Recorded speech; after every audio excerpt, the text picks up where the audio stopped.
আপুনি আচলতে ৰিয়েল লাইফত আপুনি ক'লে চৰিত্ৰ ৰূপায়ণ কৰে বাৰু ৰিয়েল লাইফতে এনেকুৱা নে আপোনাৰ ব্যক্তিত্বটো প্ৰকৃততে বেলেগ মানে ৰিয়েল লাইফত কোনটো ধেমেলীয়াটো ধেমেলীয়া ৰসিক মই একদম মানে উম, তুমি যেনেকুৱা মই তেনেকুৱাই আৰু ইমানো বেছি মই বৰ মানে কৰোঁ আৰু জোখৰ উম। চুবতিটো চবৰ লগতে কৰোঁ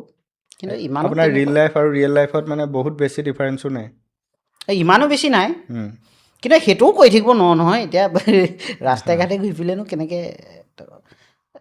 যিমানটো পৰ্যায়লৈকে পাওঁ আৰু ধেমালি ধুমলা মানে জীৱন দুদিনীয়া দেই উম, মই সেইটো সদায় বিশ্বাস কৰোঁ কাকো হিংসা কৰিব নালাগে কাৰো বেয়া চৰ্চা বেয়া চিন্তা কৰিব নালাগে উম। এই দুদিনীয়া জীৱন তাতে আনন্দ এতিয়াতো ফূৰ্তিৰে পাৰ ভেজাল বস্তু কৰিব খাই লাগে খাই আমাৰ আৰু গৈছে উম। গতিকে আনন্দ ফূৰ্তিৰে এটা পাৰ ফূৰ্তি কৰিব তামাচা লাগে কৰি থাকিব লাগে আৰু বেলেগক বেয়া চিন্তা কৰিব নালাগে বেয়া কথা পাতিব নালাগে উম, ধুনীয়াকৈ থাকিব লাগে হাঁহি মাত ফূৰ্তি তামাচা কৰি থাকিব লাগে নিজক লৈ সুখী হৈ থাকিব লাগে পৰিয়ালক বেছি সময় দিব লাগে উম, সেইটোৱে আৰু পইচা ঘটিব লাগে আৰু যিমান দূৰলৈকে পাৰে আৰু সৎ উপায়েৰে নহয় আৰু উম। লোকৰ ওচৰত হাত পাতি নোখোৱাকৈ